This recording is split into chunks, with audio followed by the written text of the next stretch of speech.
नमस्कार.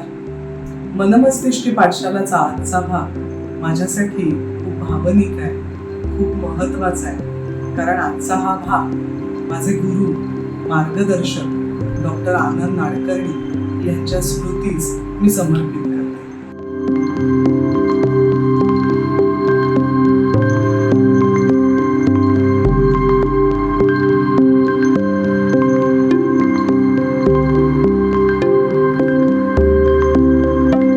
सुदृढ मन सर्वांसाठी हा डॉक्टरांचा ध्यास.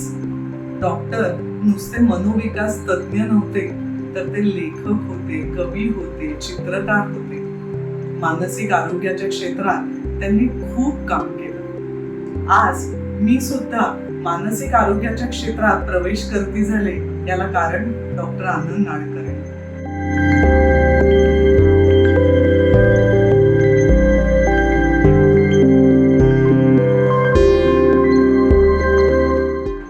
आज डॉक्टर जरी आपल्या बरोबर नसले तरी त्यांचे विचार सदैव आपल्या बरोबर राहणार आहेत. आज आपण मनापासून एक छोटीशी कृती करूया.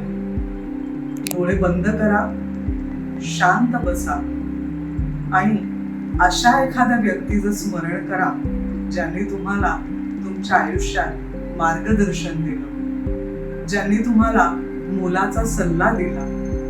त्यांचे शब्द आठवा.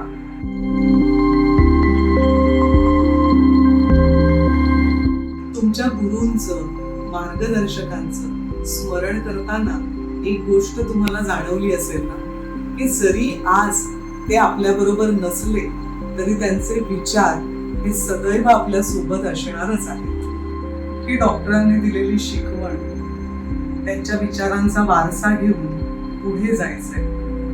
ते सदैव आपल्या बरोबर असणारच आहे.